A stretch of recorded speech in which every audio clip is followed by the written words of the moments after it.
بسم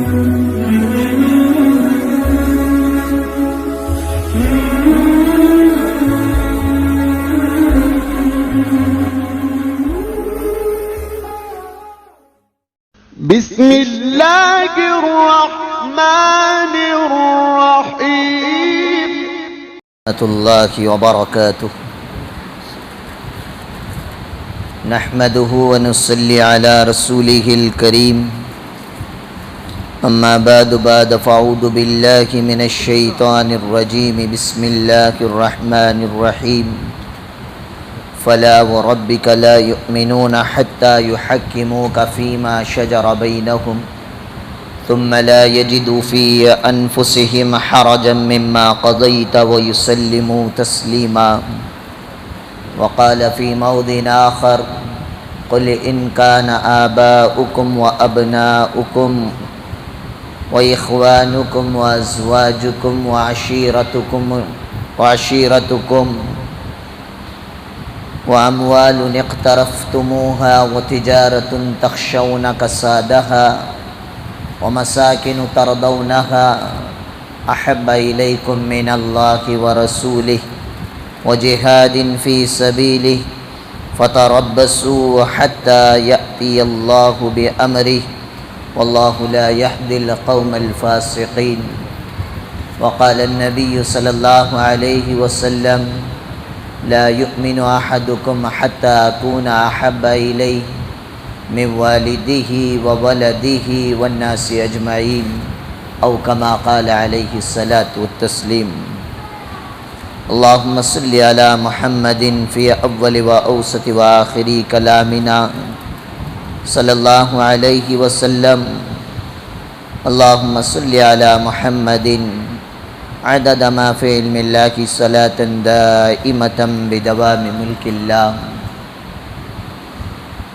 رب اشرح لي صدري ويسر لي أمري واحلل عقدة من لساني يفقه قولي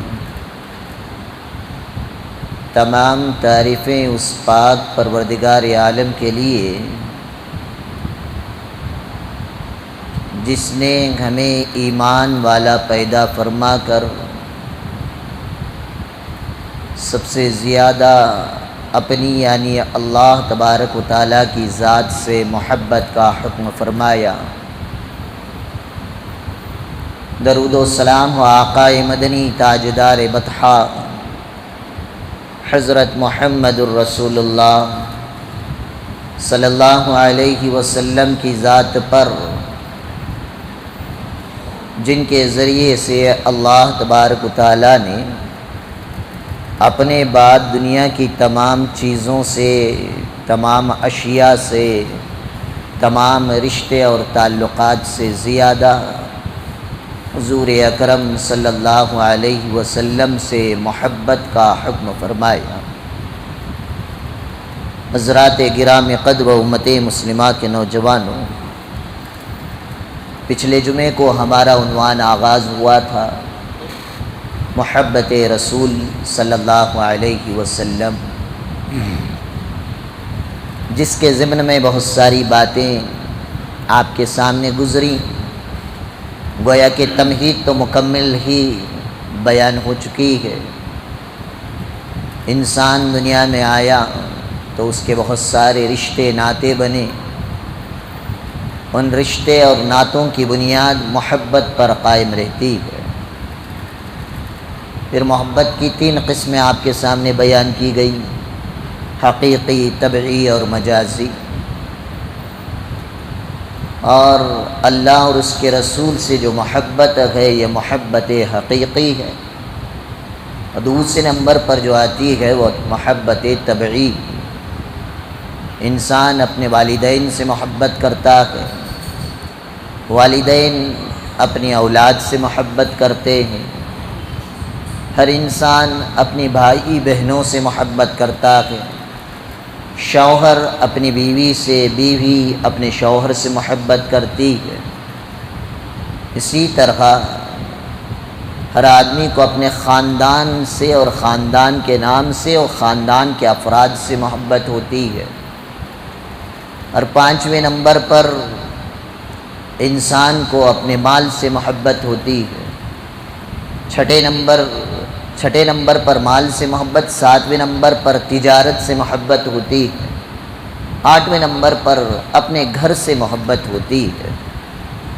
تو یہ ساری محبت طبعی کہلاتے ہیں۔ اور جب ٹکر ہو جائے محبت حقیقی اور محبت طبعی تو محبت حقیقی کا درجہ بڑا ہوتا ہے، اس لیے اس کو مقدم رکھا جائے گا، جس میں بہت ساری مثالیں میں نے پچھلے ہفتے آپ حضرات کے سامنے عرض کی کہ اگر کسی کے سامنے اللہ اور اس کے رسول کو کوئی نعوذ باللہ گستاخی کرے یا گالی دے دے تو جو ایمان والا ہوتا ہے اسے اس وقت اپنے والدین، اپنی اولاد، اپنی بیوی کی محبت یاد نہیں آتی، بلکہ وہ گستاخ جس نے اللہ اور اس کے رسول کے ساتھ گستاخی کی ہے اس سے لڑائی کرنے جھگڑنے لگتا ہے، اپنی جان کی بھی پرواہ نہیں کرتا۔ اور یہ ہونا بھی چاہیے کیونکہ یہ ہمارا ایمانی تقاضا ہے۔ لیکن جہاں پر اعمال کی بات آتی ہے تو انسان کبھی ماں باپ کا بہانہ بناتا ہے اور کبھی والدین بچوں کا بہانہ بناتے ہیں، کوئی بھائی کا، کوئی بیوی کا، کوئی خاندان کا، کوئی اپنے مال اور تجارت کا یا گھر علاقے کا بہانہ بنا کر بچنے کی کوششیں کرتا ہے۔ اللہ تعالیٰ نے قرآن مجید میں بیان فرمایا، اے نبی صلی اللہ علیہ وسلم آپ کہہ دیجئے، قل آپ فرما دیجئے، ان کان آباؤکم، اگر آپ کو اپنے ماں باپ سے محبت ہے، والد سے محبت ہے، وابناؤکم، اور آپ کو اپنی اولاد سے محبت ہے، واخوانکم، اور اگر آپ کو اپنے بھائیوں سے محبت ہے، وازواجکم، اور اگر آپ کو اپنی بیویوں سے محبت ہے، وعشیرتکم، اور آپ کو اپنے خاندان سے محبت ہے، واموال اقترفتموها، اور آپ کو اپنے اس مال سے محبت ہے جس کو آپ نے محنت کر کے کمایا ہے، وتجارۃ تخشون کسادها، اور آپ کو اپنے اس بزنس کی مندی اور نقصان کے ڈر سے اگر آپ کو محبت ہے، ومساکن ترضونها، اور آپ کو اپنی محنت سے بنائے ہوئے پسندیدہ گھر سے اگر آپ کو محبت ہے تو یاد رکھیں آگے اللہ تعالیٰ نے فرمایا وَأَحَبَّ إِلَيْكُم مِّنَ اللَّهِ وَرَسُولِهِ، ان تمام 8 چیزوں سے زیادہ آپ کو اللہ اور اس کے رسول سے محبت ہونی چاہیے، وَجِهَادٍ فِي سَبِيلِهِ، اور اللہ کے راستے میں جہاد سے آپ کو محبت ہونی چاہیے۔ اگر اللہ اور اس کے رسول اور جہاد سے آپ کو ان 8 چیزوں سے زیادہ اگر محبت ہو جاتی ہے تو اللہ تعالیٰ نے فرمایا فَتَرَبَّصُوا، تو آپ انتظار کیجئے حَتَّى يَأْتِيَ اللَّهُ بِأَمْرِهِ، یہاں تک کہ اللہ کا عذاب آپ تک پہنچ جائے۔ وَاللَّهُ لَا يَهْدِي الْقَوْمَ الْفَاسِقِينَ، اللہ تبارک و تعالی گنہگاروں کو، فاسق و فاجر لوگوں کو ہدایت عطا نہیں فرماتے۔ دوسری آیت آپ کے سامنے پچھلے ہفتے یہ عرض کی گئی، فَلَا وَرَبِّكَ لَا يُؤْمِنُونَ حَتَّى يُحَكِّمُوكَ فِي مَا شَجَرَ بَيْنَهُمْ ثُمَّ لَا يَجِدُوا فِي أَنفُسِهِمْ حَرَجًا مِّمَّا قَضَيْتَ وَيُسَلِّمُوا تَسْلِيمًا، کہ جب تک آپ کے یعنی اللہ کے نبی صلی اللہ علیہ وسلم کے رب کی قسم خود اللہ تعالیٰ نے کھا کر ارشاد فرمایا، کسی بھی معاملے میں جب تک آپ اپنے نبی کے حکم اور فیصلے کو اپنا فیصلہ نہ مان لیں اس وقت تک آپ ایمان والے نہیں ہو سکتے۔ جناب محمد الرسول اللہ صلی اللہ علیہ وسلم کی حدیث پاک ارشاد فرمائی، جس میں فرمایا نبی کریم صلی اللہ علیہ وسلم نے لا یؤمن احدکم حتی اکون احب الیہ، کہ جب تک آپ کامل اور مکمل ایمان والے نہیں ہو سکتے یہاں تک کہ آپ کو من والدہ، اپنے والدین سے، وولدی، اور اپنے اولاد سے، والناس اجمعین، اور سارے انسانوں سے بڑھ کر آپ کو محمد عربی صلی اللہ علیہ وسلم سے محبت نہیں ہو جاتی۔ تو غرض یہ ہے کہ یہ تمام باتوں کے بعد پچھلے ہفتے آپ حضرات کے سامنے باپ سے زیادہ، والدین سے زیادہ اللہ اور اس کے نبی حضرت محمد الرسول اللہ صلی اللہ علیہ وسلم سے محبت کیسے کریں، صحابہ نے کیسے عمل کر کے بتائے باتیں آپ کے سامنے عرض کی گئی۔ بلکہ اللہ تعالیٰ نے ایمان والوں کے بارے میں فرمایا والذین آمنوا اشد حبا للہ، ایمان والا تو وہ ہوتا ہے جو اللہ تعالیٰ سے بڑی سخت محبت کرتا ہو۔ ساری محبتیں اللہ کی محبت کے بعد، اور اللہ کے نبی صلی اللہ علیہ وسلم کے بارے میں اللہ تعالیٰ نے ارشاد فرمایا النبی اولا بالمؤمنین من انفسہم، کہ اپنی جانوں سے بڑھ کر آپ حضرت محمد عربی صلی اللہ علیہ وسلم سے محبت کریں۔ تو پہلی بات گزری تھی، اللہ تعالیٰ نے فرمایا اگر آپ کو اپنے والدین سے محبت ہے، والدین کی فضیلتیں کہ اللہ تعالیٰ نے ماں کے قدموں کے نیچے جنت رکھی، اللہ تعالیٰ نے باپ کو جنت کا دروازہ بنایا، اللہ تعالیٰ نے والدین کے بارے میں فرمایا وَوَالِدٍ وَمَا وَلَدٍ۔ ہم آیت سنتے ہیں لا اقسم بهذا البلد، قسم ہے مکہ شہر کی، وَأَنْتَ حِلٌّ بِهَذَا البلد، فتح مکہ کی خوشخبری دی گئی کہ ان قریب آپ کو مکہ حلال کر دیا جائے گا، اس شہر کی قسم کھائی، اور آگے فرمایا وَوَالِدٍ وَمَا وَلَدٍ، اور باپ کی قسم، اس کے اولاد کی قسم اللہ تعالیٰ نے فرمائی۔ تو اللہ نے باپ کی قسم کھا کر امت کو بتایا کہ باپ کا درجہ کتنا بڑا اونچا ہوتا ہے۔ اسی طرح اللہ تبارک و تعالیٰ نے انسانوں سے بات کرنے کے بارے میں فرمایا وَقُولُوا لِلنَّاسِ حُسْنًا، کہ جب تم آپس میں کسی انسان سے بات کرو تو اچھی بات کیا کرو، لیکن وہی جب اللہ تعالیٰ نے والدین سے بات کرنے کے بارے میں جب قرآن میں ارشاد فرمایا تو فرمایا وَاخْفِضْ لَهُمَا جَنَاحَ الذُّلِّ مِنَ الرَّحْمَةِ، کہ آپ اپنے رحمت والے ہاتھوں کو پھیلا دیں، عزت کے ساتھ بات کریں، شفقت کے ساتھ بات کریں، اس لیے کہ باپ وہ ہے جس کے ذریعے سے اللہ نے آپ کو وجود دیا ہے، ماں وہ ہے جس نے 9 مہینے تک اپنے پیٹ میں آپ کو زندگی دے کر دنیا میں اس کے ذریعے سے آپ آئے ہیں۔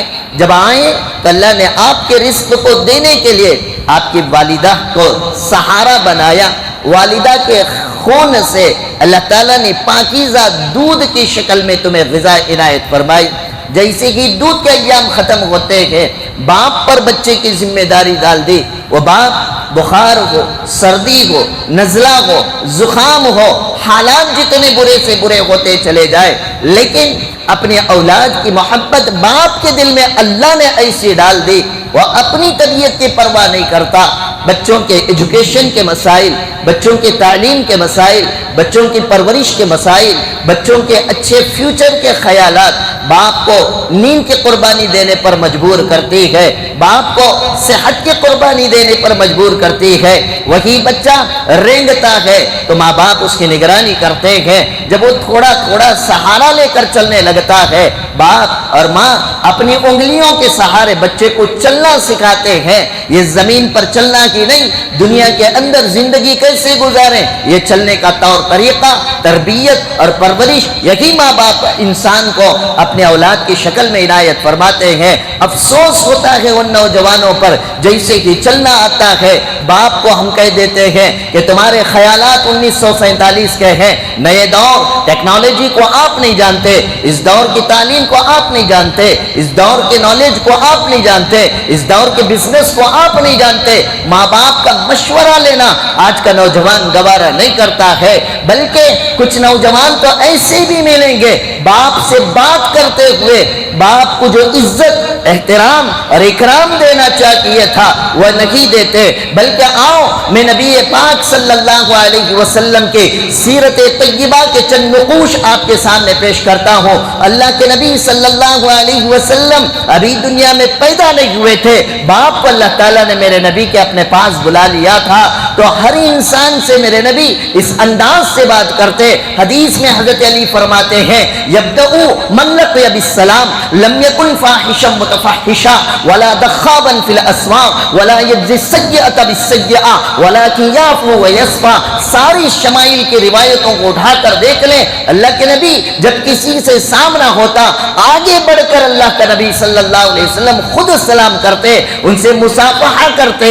صحابہ فرماتے ہیں جب تک ہم اپنے ہاتھوں کو ڈھیلا نہیں چھوڑتے تھے اللہ کے نبی صلی اللہ علیہ وسلم مسافر سے اپنا ہاتھ واپس نہیں لیتے تھے۔ جب اللہ کے نبی بات کرتے پورا چہرہ گھما کر بات کرتے۔ اللہ کے نبی صلی اللہ علیہ وسلم نے اپنی زندگی میں کبھی کسی کو ایسے کنارے سے دیکھ کر بات نہیں فرمایا۔ یہ ادب اس امت کو عنایت فرمایا کہ دیکھو جب کسی انسان سے بات کرو تو اس کے بات کرنے کا انداز، طریقہ اور سلیقہ یہ ہو کہ آپ اس کے چہرے سے چہرہ ملا کر بات کریں، اور وَقُولُوا لِلنَّاسِ حُسْنًا، اچھی گفتگو کریں، نرم گفتگو کریں، قولاً سدیدہ، سیدھی سیدھی بات کریں تاکہ سامنے والے کو بات سمجھ میں آ جائے۔ باتوں کے اندر الٹ پھیر نہ ہو، پلٹا کر یا لپیٹ کر بات کرنے کے یہ جو عادتیں ہیں یہ منافقین کے ہوا کرتے تھے۔ میرا نبی اور میرے نبی کے صحابہ جب بھی بات کرتے قولاً سدیدہ،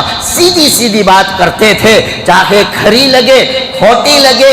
وَقُلِ الْحَقِّ وَلَوْ كَانَ مُرًّا، امت کو حکم دیا حق بات کہو، صحیح بات کہو، سچی بات کہو، لیکن ماں باپ اگر ہیں اس میں ترتیب کے ساتھ پیش کرو، اس لیے کہ وہ آپ کے بڑے ہیں، آپ کو انہوں نے پیدا فرمایا ہے، آپ ان کے ذریعے سے دنیا میں آئے ہیں۔ حق کو پیش کرنے کے اندر ادب کا تقاضا ملحوظ رکھنا چاہیے۔ بلکہ میرے نبی صلی اللہ علیہ وسلم کی جو دودھ شریک ماں تھی دائی حلیمہ، ان کی بھی میرے نبی نے عزت کر کے بتایا ماں باپ کی عزت کیسے کرتے ہیں۔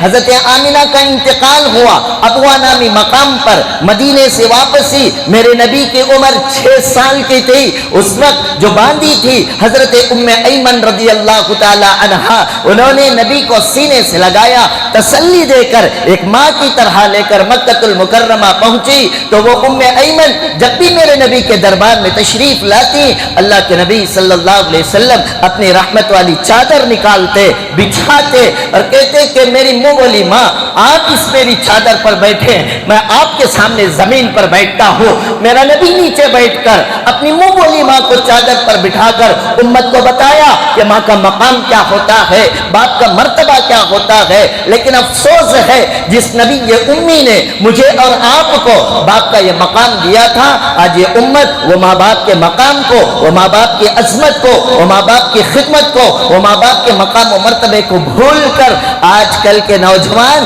اپنے ماں باپ کو بوجھ سمجھنے لگے ہیں۔ افسوس ہوتا ہے ان بچوں پر جو اپنے ماں باپ کو بوجھ سمجھ کر انہیں لے جا کر اولڈ ایج ہوم کے حوالے کر دیتے۔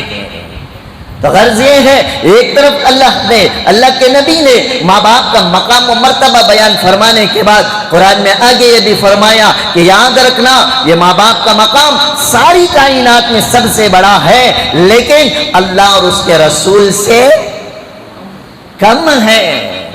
اور یہ باتیں، یہ مثالیں، اس کا کردار پچھلے ہفتے میں نے آپ حضرات کے سامنے حضرت عبداللہ بن ابی ابن سلول جو صحابی رسول ہیں، اس کا جو ان کے جو باپ تھے ابی ابن سلول منافقوں کا سردار تھا، اس نے میرے نبی کے شان میں گستاخی کی تو میرے عبداللہ رضی اللہ تعالیٰ عنہ صحابی رسول کا تقاضا اور ایمان کیا کہا، کس طرح سے کردار پیش کیا، یہ واقعہ پچھلے ہفتے آپ حضرات کے سامنے گزر چکا ہے۔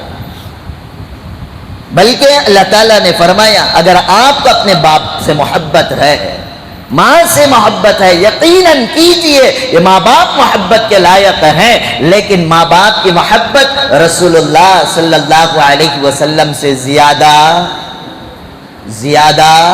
نہیں ہے۔ اور پیش کی ثبوتیں ہیں۔ بدر کی زمین پر جنگ بدر کا موقع تھا، صحابی رسول، صحابی عشرہ مبشرہ حضرت ابو عبیدہ بن الجراح رضی اللہ تعالی عنہ، یہ صحابی رسول تھے، بدر میں اللہ کے نبی صلی اللہ علیہ وسلم کی جانب سے گئے تھے، اور سامنے سے جو کفار اور مشرکین مکہ کا جو قافلہ، جو جماعت اللہ کے نبی صلی اللہ علیہ وسلم اور 313 صحابہ کو ختم کرنے کے لیے بدر کی زمین پر آئے تھے، ان دشمنوں کے اندر ابو عبیدہ بن الجراح کے والد بھی تھے۔ حضرت ابو عبیدہ الجراح رضی اللہ تعالی عنہ نے اللہ کے نبی صلی اللہ علیہ وسلم سے اجازت لی اور موقع ملا تو اللہ کے نبی میں اپنے باپ کی گردن کو آپ کے قدموں میں پیش کروں گا۔ کیوں؟ وہ ہے گرچہ کہ میرا باپ، اس کے ذریعے سے میں دنیا میں آیا ہوں، لیکن اس میرے باپ کا مقام آپ کی ذات سے زائد نہیں ہے۔ اندازہ لگا کر دیکھیں، جنگ بدر ہم نام تو سن لیتے ہیں، لیکن وہ 313 صحابہ اور اس میں جتنے مہاجر صحابہ ہجرت کر کے مکے سے آئے تھے، سامنے کھڑے ہونے والوں میں کسی کا باپ تھا، کسی کا بیٹا تھا، کسی کا چاچا تھا، کسی کا ماموں تھا، سارے رشتہ دار ہی تھے جو خاندان کے نام پر ایک دوسرے کے لیے مرا کرتے تھے۔ حالت ایمان کی اللہ اور اس کے رسول کے محبت کی اس حد تک لے آئی کہ سامنے دشمن کی شکل میں ماں باپ ٹھہرے ہوئے تھے۔ ابو عبیدہ بن الجراح رضی اللہ تعالی عنہ نے جنگ بدر کے موقع پر موقع ملا، باپ سے جب ٹکر کھانے پر موقع، باپ جب مد مقابل میں آ گیا تو باپ کہہ کر چھوڑا نہیں۔ حضور اکرم صلی اللہ علیہ وسلم کی محبت ماں باپ کی محبت سے زائد ہے، اس لیے ابو عبیدہ بن الجراح نے اپنی تلوار سے اپنے باپ کے سر کو قلم کر کے امت کو بتایا کہ دیکھو ماں باپ کا مقام یقیناً سب سے زیادہ ہے، لیکن اللہ اور اس کے رسول سے زیادہ نہیں ہے۔ اتنا کی نہیں، حضرت حذیفہ رضی اللہ تعالی عنہ اسی جنگ بدر کی سرزمین پر گئے ہیں اللہ کے نبی صلی اللہ علیہ وسلم کے ساتھ، اور سامنے میں حضرت حذیفہ کے باپ عتبہ بھی دشمن کی شکل میں ٹھہرے ہوئے تھے۔ اللہ کے نبی صلی اللہ علیہ وسلم نے اجازت دی، حضرت حذیفہ تلوار لے کر نکلتے ہیں، باپ عتبہ ادھر سے آگے بڑھتا ہے، دونوں میں گھماسان کی لڑائی ہوتی ہے، ادھر عتبہ بھی زخمی ہوتا ہے اور ادھر حضرت حذیفہ رضی اللہ تعالیٰ عنہ بھی زخمی ہوتے ہیں۔ حضرت علی کرم اللہ وجہ دوسرے دشمن سے لڑ رہے تھے،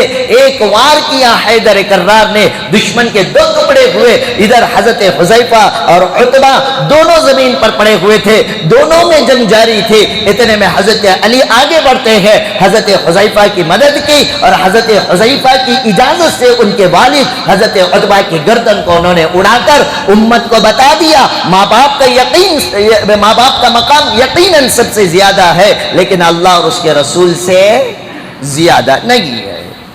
اللہ تعالیٰ نے قرآن مجید میں اسی کی طرف اشارہ کرتے ہوئے فرمایا، قل اے نبی صلی اللہ علیہ وسلم آپ کہہ دیجئے، ان کان آباؤکم، اگر آپ کو اپنے والدین سے محبت ہے تو یقیناً آپ اپنے والدین سے محبت کریں، لیکن اللہ اور اس کے رسول سے زیادہ نہیں۔ دوسرے نمبر پر اللہ تعالیٰ نے فرمایا وَأَبْنَاؤُكُمْ،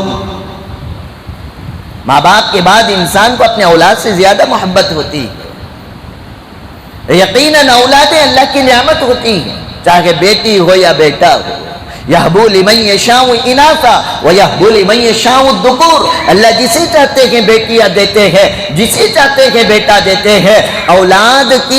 اولاد کا مقام، اولاد کی نعمت کیسی بڑی نعمت ہے، یہ ان لوگوں سے پوچھنا جن کی شادیاں ہو کر 5-5 6 سال ہو گئے، اولاد نہیں ہو رہی ہے، ان سے جا کر پوچھیں اولاد کا مقام و مرتبہ، اولاد کیسی نعمت ہوتی ہے۔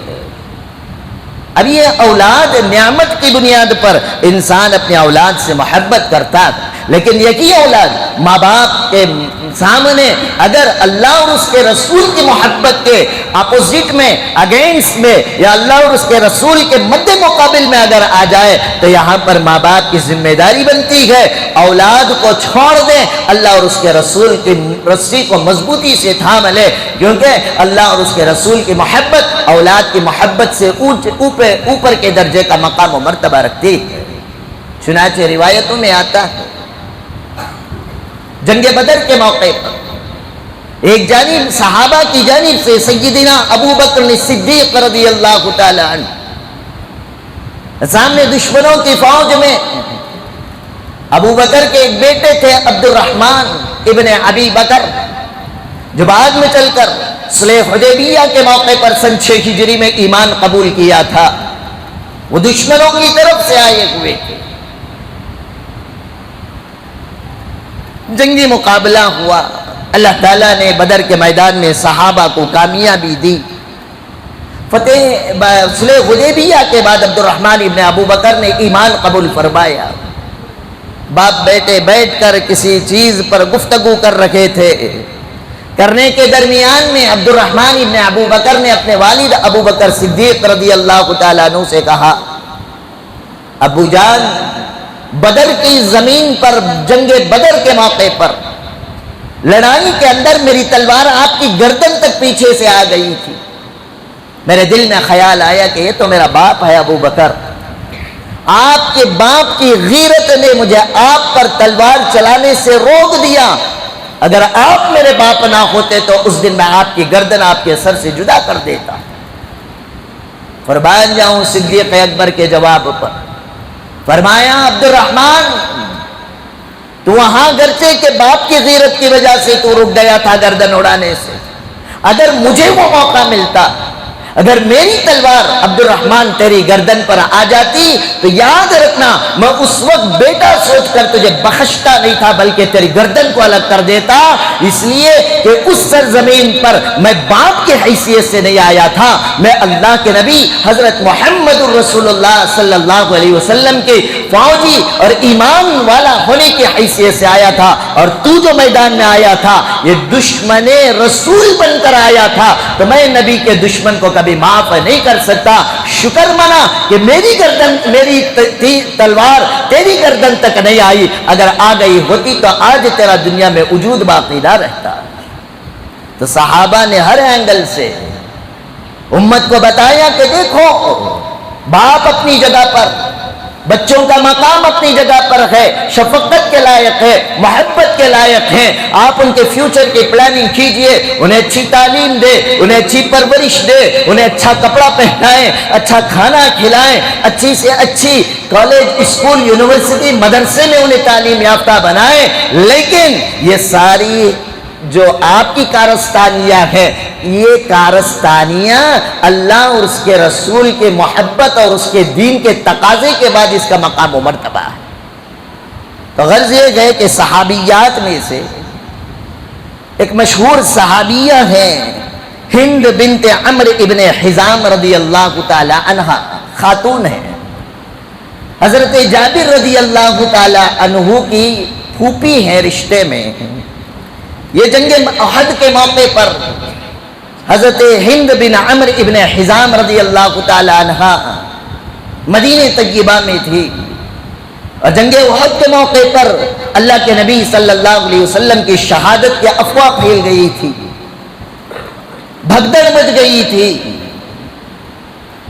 جیسے ہی یہ بات ہند بن عمرو ابن حزام رضی اللہ تعالی عنہ کو پہنچی، یہ اپنی سواری میں دوڑتی ہوئی اللہ کے نبی صلی اللہ علیہ وسلم کی تلاش میں نکلی۔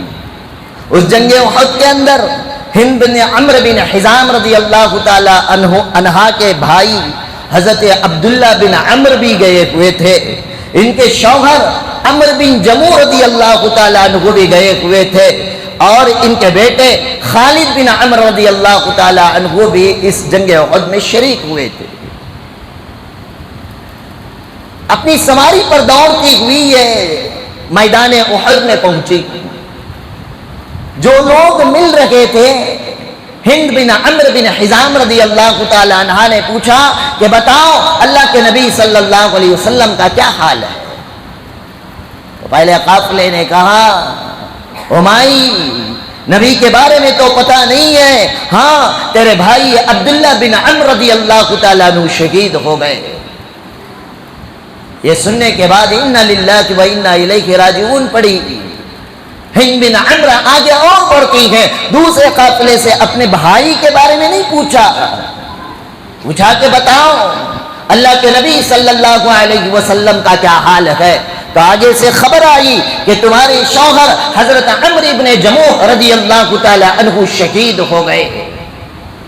انا للہ پڑھتی ہیں، پھر آگے کو اپنا سفر باندھتے پوچھتی ہے بتاؤ اللہ کے نبی صلی اللہ علیہ وسلم کا کیا حال ہے؟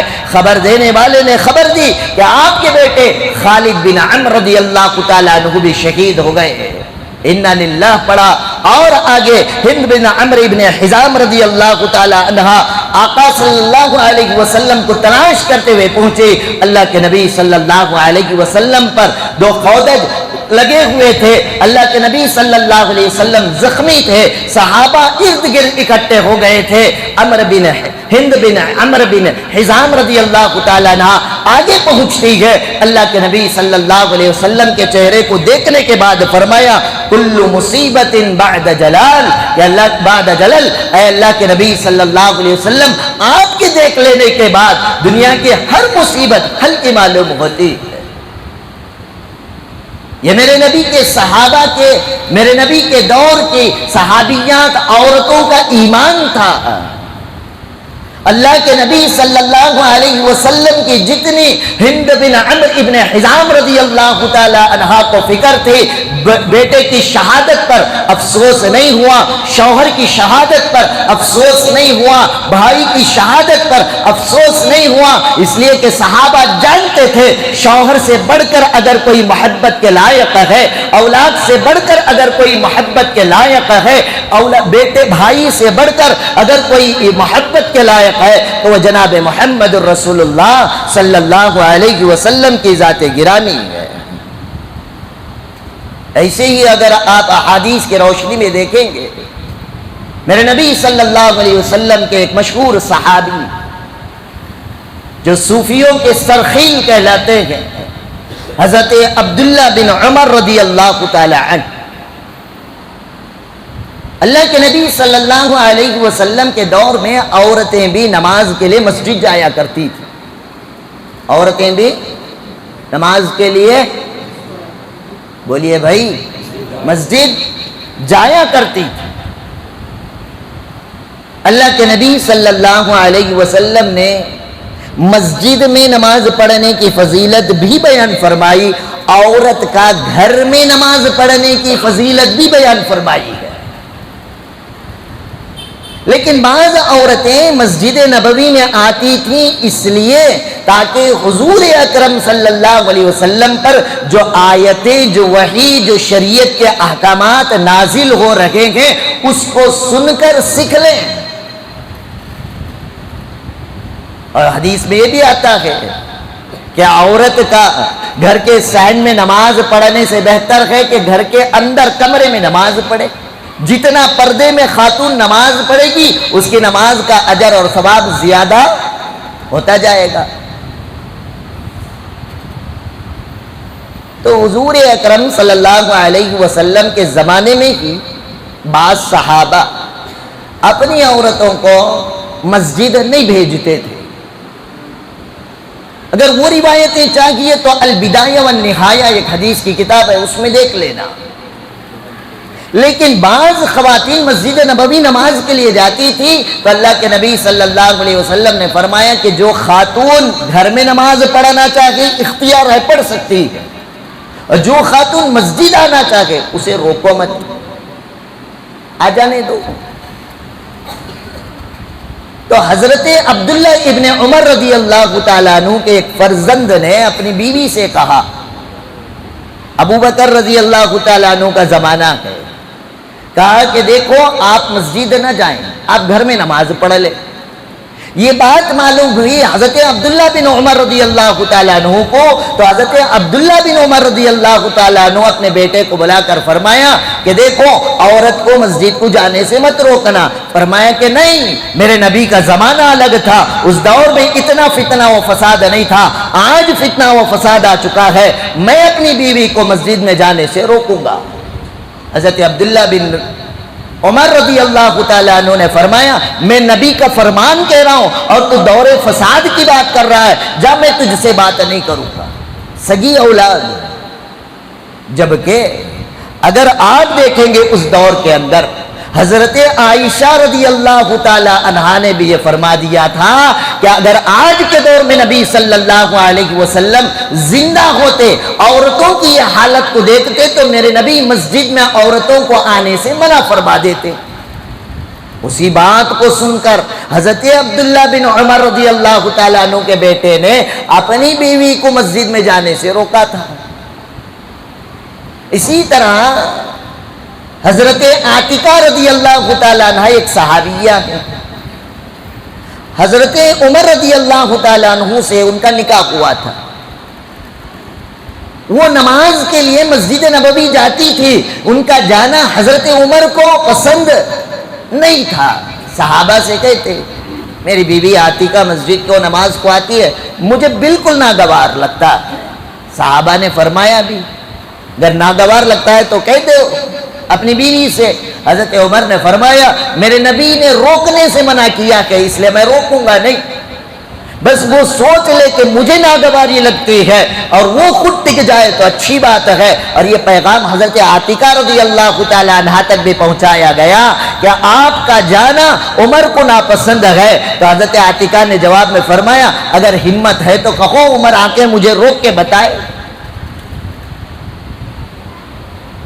بہرحال حضرت عمر رضی اللہ تعالیٰ عنہ کی شہادت کے بعد حضرت عاتقہ رضی اللہ تعالیٰ عنہا کا نکاح حضرت زبیر رضی اللہ تعالیٰ عنہ سے ہوا۔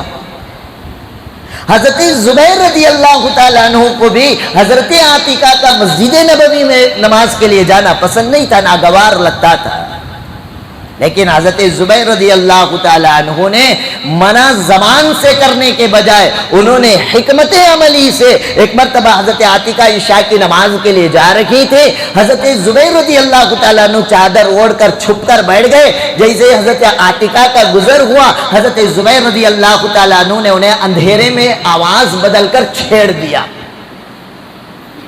اب انہیں پتہ نہیں چلا کہ شوہر نے چھیڑا ہے، اور شوہر اپنی بیوی کو چھیڑنا جائز؟ بولیے جی ہے۔ بعد میں حضرت بولے حضرت زبیر حضرت عاتقہ کو چھیڑے کر کو نوجوانہ چھیڑنا شروع کر ڈالیں گے، چھیڑے تو چھوڑو نہ کو۔ اب جب حضرت عاتقہ عشاء پڑھ کر گھر آئی تو حضرت زبیر رضی اللہ تعالی عنہ سے کہنے لگی زمانہ بڑا بدل گیا ہے، بڑے فتنہ فساد آ گئے ہیں، ایسے حالات ہو گئے ہیں، لو جی میں آج سے مسجد نبوی کو نماز کے لیے نہیں جاؤں۔ تو غرض کہنے کا مقصد یہ ہے صحابہ کی زندگی میں بعض کام ناگوار بھی رہتے ہیں تو کسی ارشاد نبوی کی وجہ سے صحابہ بیان نہیں کرتے تھے، اس لیے کہ یہ میری محبت ساری چیزوں سے زیادہ نبی کریم صلی اللہ علیہ وسلم سے محبت کرنے کا حکم اللہ تبارک و تعالیٰ نے ارشاد فرمایا ہے۔ اور قرآن کی یہی آیت پیش کرتے تھے اے نبی صلی اللہ علیہ وسلم آپ کہہ دیجئے اگر آپ کو اپنے والدین سے محبت ہے تو محبت کریں، لیکن اللہ اور اس کے رسول سے زائد نہیں ہے۔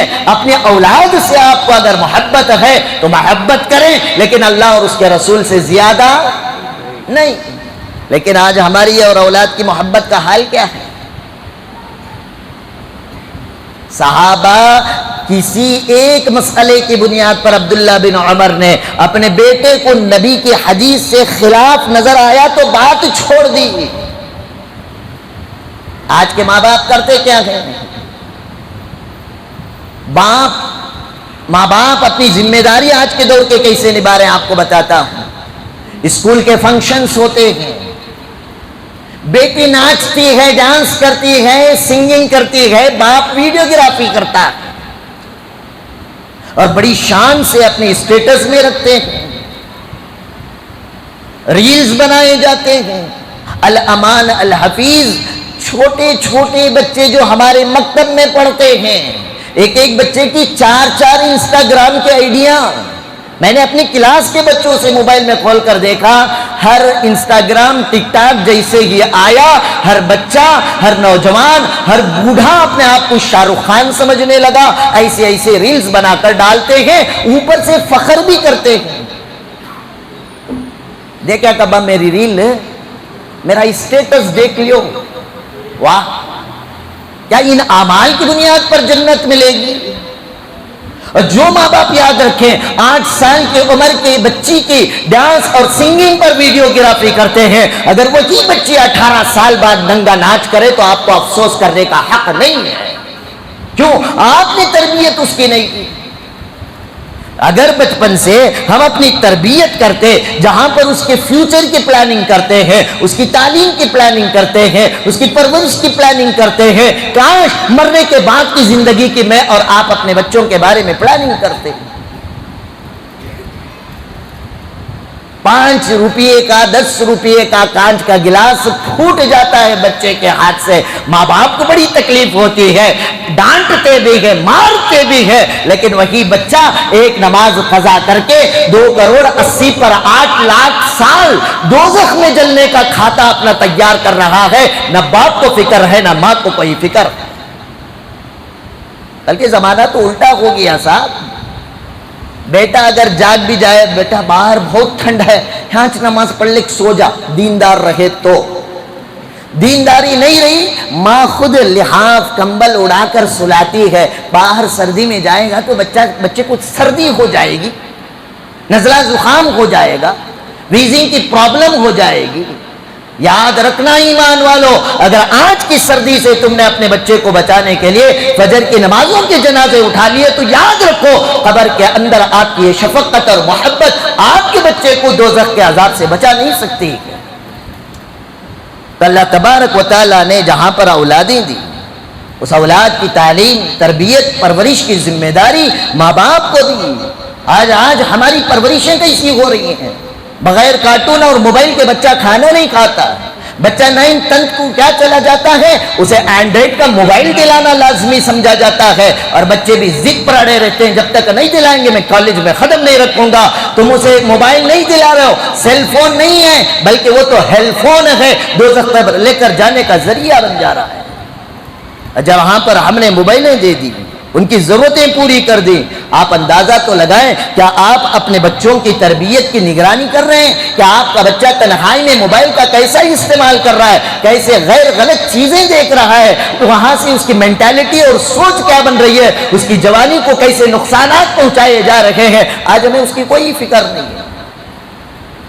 اولادیں اللہ تبارک و تعالیٰ کی نعمتیں ہیں، اور یہ اولاد آپ کی باتوں سے نہیں سیکھتی، آپ کو دیکھ کر آپ کے کام سے سیکھتی ہے. اسی لیے فرمایا گیا children always copy their parents. ماں باپ جو کرتے ہیں بچے اسی کو دیکھ کر تو سیکھتے ہیں. اور آپ 100 نصیحتیں کرنے کے بجائے آپ نماز پڑھنے والے بن جائیں، آپ کو دیکھ کر آپ کی اولادیں نمازی بن جائے گی. چنانچہ روایتوں میں آتا ہے حضرت عبداللہ ابن مسعود رضی اللہ تعالی عنہ روایت میں آتا ہے تہجد میں اٹھ کر بیٹھ کر نماز پڑھ رہے تھے اور اتنے میں بچے کی آنکھ کھل گئی.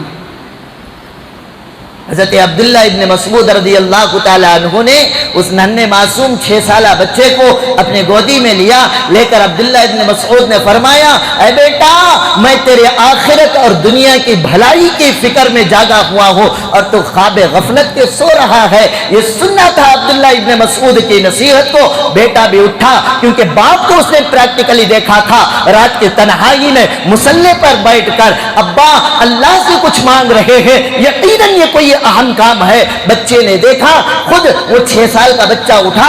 حضرت عبداللہ ابن مسعود فرماتے ہیں اس دن سے لے کر میری موت تک میں نے اپنے بچے کی کبھی تہجد کو قضا ہوتے ہوئے نہیں دیکھا. صحابہ نے اسی تربیت کر کے بتایا. میں اور آپ اگر بچے کی حرکتوں سے پریشان ہوتے ہیں تو ہم کیا کرتے ہیں؟ حضرت ہمارا بچہ بگڑ گیا، ذرا نصیحت کرو. نصیحتوں سے حالات بدلتے نہیں ہیں. بچہ کاپی پیسٹ کی ذہنیت رکھتا ہے، وہ جو دیکھتا ہے اسی کو کاپی کرتا ہے. آپ جیسے بنیں گے آپ کو دیکھ کر آپ کے اولادیں ویسی بنیں گی. اسی لیے میں بار بار مثال دیتا ہوں. آٹو ڈرائیور کا بچہ جب کھیلنے بیٹھتا ہے آٹو میں بیٹھ کر ڈرائیور کی ہی حرکتیں کرتا ہے کہ بتا بھائی کہاں جانا، مارکیٹ جانا، بیٹھ جا، وہی کھیل کھیلتا ہے بچہ. ڈاکٹر کی اولاد ڈاکٹر ہی کی طرح باپ کا اسٹیتھوسکوپ کان میں لگا کر مریض سے کہے گا کہ سانس زور سے لے، سانس زور سے چھوڑ، وہ بچہ وہی کرتا ہے۔ کیوں؟ اس لیے کہ اس نے باپ کو دیکھا ہے کہ پیشنٹ کو کیسے ہم میرا باپ چیک کرتا ہے۔ لڑکیوں کو دیکھ لیں، یا تو وہ ٹیچر کو کاپی کرتی ہے یا ماں کو کاپی کرتی ہے۔ اگر کھیلنے کے لیے چھوڑیں، یا تو وہ ٹیچر بن کر کھیلتی ہے یا وہ ماں کی طرح بیٹھ کر اپنے برتنوں میں وہ جو کچھ بھی سنیکس ملتے ہیں اسی کو لا کر پکا کر کھلانے کا ایک کھیل کھیلا کرتی ہیں۔ کیوں؟ اس لیے کہ children always copy their parent, بچے وہی کرتے ہیں جو ماں باپ کو کرتا ہوا دیکھتے ہیں۔ آپ موبائل کے اندر پب جی کا گیم کھیلیں، آپ فیس بک میں بزی رہیں اور آپ کا بچہ نمازی بن جائے، امپاسبل بات ہے۔ آپ نمازی بنے، آپ کو دیکھ کر آپ کے اولادیں نمازی بنیں گے۔ آپ سچ بولنے والے بنے، آپ کو دیکھ کر آپ کے اولادیں سچ بولنے والی بنیں گے۔ آپ خود گھر میں رہ کر بچے سے کہیں، قرضدار جب گھر پہ آ جائے جا کو بول ابو گھر میں نہیں ہے، وہ بچہ بھی آ کر وہی بولتا ہے ابو، بولے سو ابو گھر میں نہیں کہتے۔ بچپن سے آپ تربیت دے رہے ہیں کیا بیٹا جب قرضدار گھر پہ آ جائے تو جھوٹ بولا کر۔ کچھ دن تک وہ غیروں سے جھوٹ بولے گا، جیسے ہی جوانی کی دہلیز پر قدم رکھے گا بوڑھے ماں باپ سے بھی یہ جھوٹ بولے گا کہ کالج جا رہا ہوں اور کہیں پر اپنی ڈیٹ منا رہا ہوگا۔ اس میں غلطی بچے کی نہیں، جو تربیت ہم نے بچپن سے دی تھی، جس روش پر ہم نے ڈالا تھا، جس راستے پر ہم نے ڈالا تھا، وہ بچہ اسی راستے پر چلنے لگا۔ اور دوسری بات یاد رکھے، ماں باپ جب نیک بن جاتے ہیں، ماں باپ کی نیکیوں کا اثر بچے پر پڑتا ہے، ماں باپ کی برائی کا اثر بھی بچے پر پڑتا ہے۔ اب اس کا مطلب بچے خوش ہو جائیں گے کہ باپ بگڑ گا، ماں ہی نہیں بگڑے، حضرت ہمارے ابا کرس کر بولا لنگا بابد میں سمجھ میں آ رہا ہے۔ بعض نیکیوں کا اثر، پورے نہیں بولیا میں، جملہ یاد رکھیں، بعض نیکیوں کا اثر بچوں پر پڑتا ہے، بعض گناہوں کا اثر بھی بولو جی بچوں پر پڑتا ہے۔ مثال گناہوں کا اثر، باپ اگر سود خور ہوگا، چیٹ چلانے والا ہوگا، فنڈ کرنے والا ہوگا، بینکنگ سیکٹر میں کام کرنے والا ہوگا، حرام کی کمائی کما کر لا کر بچے کو غذا کھلائے گا تو اس کے پیٹ میں حرام کا مال جائے گا، اس حرام کے مال سے حرام کا خون پیدا ہوگا، اس حرام کاری کا اثر اس کے بدن میں یہ ہوگا کہ وہ آپ کا نافرمان بنے گا۔ اب وہ نافرمانی کیوں کر رہا ہے؟ اس لیے کہ اسے جو غذا ہم نے دی وہ حلال کی، بولیے جی نہیں۔ یقین نہ ہو، آج سے سروے کر کے دیکھ لینا، جن کی کمائیاں حرام کی ہیں ان کے اولاد کی زندگی کو اٹھا کر دیکھ لو، کوئی یکا دکا نیک نظر آ جائے گا، وہ بھی اس کے ماں کی نیکی کی بنیاد پر، ورنہ باپ غلط ہو ماں بھی غلط ہو اولادیں صحیح ہوں، ایسا کوئی ہمیں دنیا کے اندر نمونہ نہیں ملتا ہے۔ نیکیوں کا اثر بچے پر کیسے پڑتا ہے؟ سورہ کہف کی تفسیر پوری تو بیان نہیں کروں گا۔ حضرت موسیٰ علیہ السلام حضرت خضر علیہ السلام کے پاس گئے تھے، حساب و سوال و جوابات ہوئے تھے، اس میں سے ایک یہ تھا، حضرت موسیٰ اور حضرت خضر علیہ السلام کا گزر ایک شہر پر سے، بستی پر سے ہوتا۔ اس دور میں نہ لاڈجنگ تھی نہ ہوٹلیں تھی، جو بھی مسافر ہوتا جس گاؤں میں آ کر ٹہرتا وہ گاؤں والے اس کی مہمان نوازی کرتے، اگر کوئی نہ کرتا تو مہمان خود سوال کر لیتا، بھائی ہم مسافر ہیں ہمارے لیے کھانے کا کچھ انتظام کرو۔ ایسے ہی حضرت موسیٰ اور خضر نے سوال کیا، ساری بستی میں کسی ایک آدمی نے بھی نہ موسیٰ کو کھانا دیا نہ حضرت خضر کو کھانا دیا۔ رات گزاری، صبح نکلنے لگے، دیکھا کہ راستے میں ایک گھر کی دیوار جھکی ہوئی تھی، 16ویں پارے میں قصہ موجود ہے۔ حضرت خضر نے ایک ہاتھ سے سیدھا کر دیا تو اندازہ لگائیں حضرت خضر کی باڈی کیسی تھی، طاقت کتنی تھی۔ آج کے 10 نوجوان مل کو دیوار سیدھی کر سکتی نہیں کی، 16-17 سال سے گولڈ فلیک مار رہا انہیں،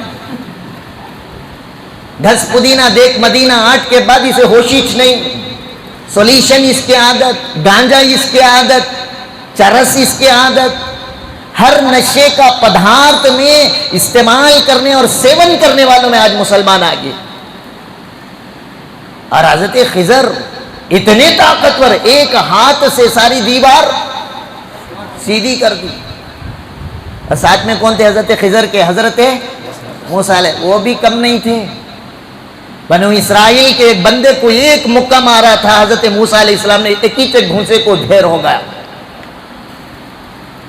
اسلام طاقتور بننے کی حکم اور اجازت دیتا ہے. اسی لیے اللہ کے نبی نے فرمایا کمزور ایمان والے سے طاقتور ایمان والا اللہ کو بہت پسند ہے. آج ہمیں مسئلے پوچھنے کو جا جاتی ہے، حضرت جم کو گئے جے، باڈی شاڑی بنائے جے. بھائی حدیث ہے طاقتور ایمان والا افضل ہے کمزور طاقت کم ایمان والے سے. تو غرض یہ کہ حضرت خضر علیہ السلام نے دیوار سیدھی کر دی. حضرت موسیٰ علیہ السلام نے فرمایا اے خضر، آپ بھی عجیب کام کرتے، یہ گاؤں بستی والوں نے نہ ہمیں کھانا دیا نہ ہماری مہمان نوازی کی، اور آپ ان گاؤں والوں کی دیوار سیدھی کر رہے ہیں. تو حضرت خضر علیہ السلام نے جو جملہ کہا اللہ نے قرآن میں ارشاد فرمایا وَأَمَّا الْجِدَارُ فَكَانَ لِغُلَامَيْنِ يَتِيمَيْنِ فِي الْمَدِينَةِ تَحْتَهُ كَنْزٌ لَهُمَا وَكَانَ أَبُوهُمَا صَالِحًا. اے موسیٰ علیہ السلام، یہ جو دیوار میں نے سیدھا کی، یہ دیوار اصل میں اس دیوار کے نیچے اس کے باپ نے خزانہ رکھا ہے، اور وہ خزانہ دو یتیم بچوں کا ہے. اس کا باپ بڑا نیک تھا. وَكَانَ أَبُوهُمَا صَالِحًا، اس کے ماں باپ بڑے نیک تھے، اور نیک ماں باپ کی اولاد ہے. دیوار گر جاتی، خزانہ گاؤں والوں کے ہاتھ لگ جاتا، یہ یتیم بیچارگی لاوارگی مفلسی کی زندگی گزارتے. اللہ نے حکم دیا، اس کے ماں باپ بڑے نیک تھے، ان بچوں کا خزانہ یہ دیوار کے نیچے ہے. اے خضر، دیوار کو سیدھی کر دو. اس لیے میں نے اس دیوار کو سیدھا کر دیا. اس واقعے سے مجھے خلاصہ یہ نکالنا ہے، ماں باپ نیک ہوتے ہیں تو اثر اس کا فائدہ بچوں کو پہنچتا ہے. تو غرض یہ ہے اللہ تعالیٰ نے قرآن مقدس میں فرمایا قُلْ إِنْ كَانَ آبَاؤُكُمْ وَأَبْنَاؤُكُمْ وَأَزْوَاجُكُمْ، اے نبی صلی اللہ علیہ وسلم آپ کہہ دیجئے اگر آپ کو اپنے ماں باپ سے محبت ہے لیکن وہ محبت اللہ اور اس کے رسول سے زیادہ نہ ہو، اگر آپ کو اپنے اولاد سے محبت ہے، یقیناً محبت کے لائق ہیں آپ کے اولادیں، محبت کیجئے لیکن اللہ اور اس کے رسول سے زائد نہ ہو. تیسری چیز اللہ نے فرمائی وَإِخْوَانُكُمْ، اگر آپ کو اپنے بھائیوں سے محبت ہے. آج وہ دور نہیں رہا، بھائیوں کی محبتیں آج کے دور میں تقریباً ختم. اللہ کرے کہ اللہ ہمیں اپنے بھائیوں سے محبت کی توفیق عطا فرمائے. چھوٹا بھائی ہوتا ہے نا، وہ کبھی بیٹھ کر غور کرے میرے بڑے بھائی نے میرے لیے کیا قربانیاں دی ہیں. آج بھی بہت سارے نیک بھائی ہیں. اللہ تعالیٰ ان تمام بڑے بھائیوں کو جزائے خیر دے جو اپنے بھائیوں کو اولاد کی طرح نگران کرتے. گرچہ کہ میری عمر ابھی 40 کو پہنچ گئی، لیکن میرے بڑے بھائی صاحب ہیں، اللہ انہیں صحت و تندرستی دے. جب بھی میری ماں سے میرے بارے میں کوئی گفتگو کرتے ہیں، امی انہیں بچہ میں اسے دیکھ کو بات کرو. ایک بڑے بھائی کے اندر چھوٹے بھائی کے لیے وہ جذبات ہوتے ہیں جیسے ایک باپ کو اپنے بچوں کے لیے جذبات ہوتے ہیں. وہ بھائیوں کی محبتیں آج ختم ہیں.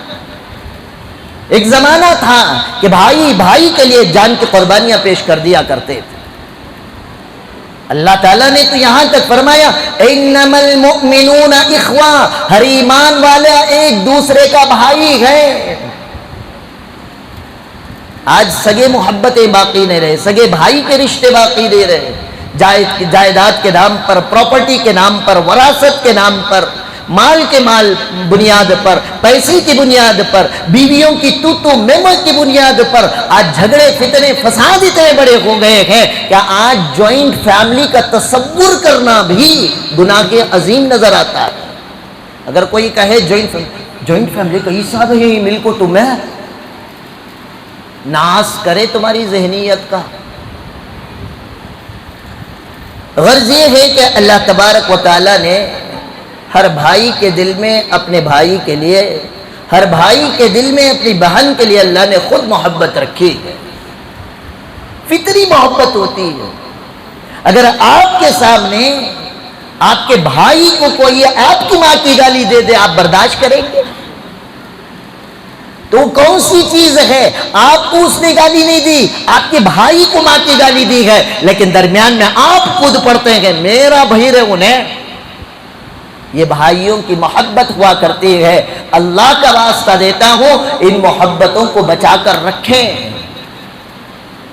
19-20 کہاں نہیں ہوتا، غیروں کی غلطیوں کو معاف کر دیتے ہیں۔ دکان اور مکان کے مالک اگر گالی دیتا ہے ہم برداشت کر لیتے ہیں، بڑا بھائی ذمہ داری کی بنیاد پر اگر ڈانٹ دے، مار دے تو میں اور آپ ناراض ہو جائیں، تو بتاؤ کیا ہم نے بھائیوں کی عزت کو ملحوظ رکھا ہے؟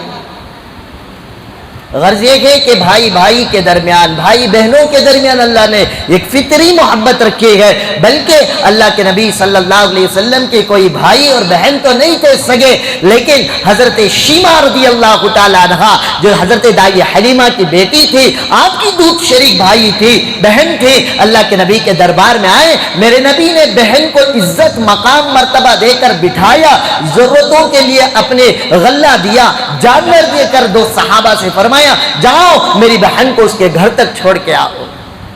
دودھ شریک بہن کا میرے نبی نے اس قدر تعظیم کیا ہو، تو یہ کیوں کیا؟ ہمیں اور آپ کو بتانے کے لیے کہ بھائی اور بہنوں کے درمیان آپس میں عزت، محبت، اخوت اور بھائی چارگی کیسی ہونی چاہیے۔ بلکہ قربان جاؤ میرے نبی کے درس پر، اللہ کے نبی صلی اللہ علیہ وسلم ہجرت کر کے مکے سے مدینہ آئے، جتنے صحابہ مکے سے ہجرت کر کر مدینہ آئے تھے، وہ مدینے کے سارے صحابہ انصار سے فرمایا تھا، اے انصار صحابہ، یہ جتنے ہجرت کر کے مہاجر صحابہ یہاں پر آئے ہیں یہ تمہارے آپس میں بھائی۔ اللہ کے نبی صلی اللہ علیہ وسلم کا یہ اعلان سننا تھا، قربان جاؤ انصار صحابہ پر۔ ان انصار صحابہ نے جس کے 2 مکان تھے، اپنے منہ بولے بھائی کو کہا کہ بھائی میرے 2 مکان ہے، ایک مکان آج سے تیرا اور ایک میرا۔ جس کا ایک مکان تھا اس نے کہا دیوار ڈال کر آدھا گھر آج سے تیرا، آدھا گھر میرا۔ جس کی بیویاں نہیں تھی انہوں نے اپنی بیویوں کو بلا کر کہا بتا تجھے میری کون سی بیوی پسند ہے، میں اسے طلاق دے دوں تاکہ تو اسے شادی کر لے۔ یہ بھائی بھائی کا رشتہ انصار مہاجر صحابہ نے کر کے امت کو مثال پیش کی کہ دیکھو منہ بولے بھائی، اللہ کے نبی نے جب رشتہ جمایا ہم نے اس کی اس قدر تعظیم اور تکریم کی، تم تو آخر میں سگے بھائی ہو، تمہارے درمیان کیسی محبت ہونی چاہیے، لیکن محبت اللہ اور اس کے رسول سے زیادہ نہیں۔ اور مثال حضرت مصعب بن عمیر رضی اللہ تعالی عنہ جو جنگ احد کے اندر، حضرت مصعب بن عمیر رضی اللہ تعالی جو جنگ بدر میں گئے، بدر کے دشمنوں کے درمیان سے عزیز بن عمیر جو ان کے بھائی دشمنوں کی طرف سے آئے تھے، مصعب بن عمیر نے اپنی تلوار سے اپنے بھائی کے گردن کو اڑا کر یہ کہا کہ یہ میرا بھائی نہیں، یہ دشمن رسول ہے۔ اللہ نے تو اس سے زیادہ نبی سے محبت کا حکم دیا۔ بدر میں جو قید ہو کر آئے تھے اس میں حضرت مصعب بن عمیر کے یہ بھائی عبید بن عمر قید ہو کر آئے، لا کر اللہ کے نبی صلی اللہ علیہ وسلم کے درمیان سامنے قیدیوں کو جہاں پر پیش کیا گیا، حضرت مصعب بن عمیر نے دیکھا اس میں تو عبید بن عمیر میرا بھائی بھی ہے، تو صحابی رسول سے فرمایا کس کے باندھنا، اس لیے کہ بہت مالدار باپ کی اولاد ہے، اگر ہم اس کی دیت کا تقاضا کریں گے تو یہ دیت دے کر اس کے ماں باپ اسے چھڑا کر لے جائیں گے۔ اس وقت عبید بن عمیر نے کہا تھا اے مصعب تو میرا بھائی ہے، تو حضرت مصعب بن عمیر نے فرمایا انہو اخی دونک، میں تیرا بھائی نہیں ہوں، یہ میرا بھائی ہے جس نے تجھے پکڑ کر یہاں پر قید کیا ہے، اس لیے کہ یہ بھی ایمان والا ہے اور میں بھی ایمان والا ہوں۔ صحابہ نے امت کو بتایا کہ دیکھو باپ سے محبت ہوتی ہے، اولاد سے محبت ہوتی ہے، بھائیوں سے محبت ہوتی ہے، فطری چیزیں ہونا چاہیے، لیکن جہاں پر ٹکر آ جائے اللہ اور اس کے رسول کی تو یہاں پر اللہ اور اس کے رسول کی محبت کو آگے رکھا جائے گا، اس کے بعد باپ کی محبت، ماں کی محبت، بھائی کی محبت، بیوی کی محبت، رشتہ داروں کی محبت، خاندان قبیلے کی محبت، مال کی محبت، تجارت کی محبت، مکان کی محبت، یا 8 محبتیں اللہ اور اس کے رسول کے بعد کی محبتیں ہیں، اگر یہ اللہ اور اس کے رسول کے مد مقابل میں آ جائیں تو ہمیں ان کی محبتوں کو چھوڑ کر اللہ اور اس کے رسول کے احکام اور فرمودات اور ارشادات اور ان کے اوامر اور نواہی پر ہمیں عمل کرنا پڑے گا۔ انہی باتوں کو ہم آج کے اس ماہ ربیع الاول کے آقا کی اس آمد کے مہینے کے اندر، آقا کی اس رخصت کے مہینے کے اندر ہم درس لے کر چلیں کہ اللہ نے اپنے حبیب سے سب سے زیادہ محبت کا حکم دیا، اور محبت کا تقاضا یہ ہے کہ ہم اللہ کے نبی صلی اللہ علیہ وسلم کی اطاعت کریں، اس لیے کہ میرے نبی نے فرمایا من احب سنتی فقد احبنی، جو میری سنت سے محبت کرتا ہے وہ مجھ سے محبت کرتا ہے۔ فقط میں اور آپ عاشق رسول کی نعرے بازیاں کریں، جھنڈے گاڑ دیں اور جگہ جگہ پر ہم اپنے ڈرامے بازیاں کرتے رہیں، اور جہاں پر اللہ کے نبی کی سیرت کی بات آئے، اخلاق کی بات آئے، عبادت کی بات آئے، حسن و کردار کی بات آئے، وہاں ہم اللہ اور اس کے رسول کے احکام کی اگر خلاف ورزی کرتے ہیں تو یہ ہمارا دعویٰ فقط زبانی رہ جاتا ہے، جھوٹا رہ جاتا ہے۔ زبانی دعوے پر اللہ تبارک و تعالی آخرت میں فیصلہ نہیں کرتے، الا الذین آمنوا وعملوا الصالحات، ایمان کے ساتھ اعمال صالحہ کو جوڑ کر فیصلہ کیا جاتا ہے۔ اس لیے ہم عہد کریں، عزم مسمى کریں، اب تک کی جو زندگی ہم نے نافرمانی میں گزاری سو گزاری، انشاءاللہ اب آئندہ چل کر جو زندگی ہماری جتنی باقی رہ گئی ہے، اس تمام زندگی کے اندر سب سے پہلے اللہ اور اس کے رسول کے احکام و فرمودات کو رکھ کر ہم اپنی زندگی گزاریں گے۔ اللہ تبارک و تعالیٰ سے دعا ہے اللہ تبارک و تعالیٰ مجھے اور آپ کو اللہ اور اس کے حبیب پاک صلی اللہ علیہ وسلم کا پکا سچا عاشق بن کر زندگی گزارنے کی توفیق عطا فرمائے۔ وآخر دعوانا الحمدللہ۔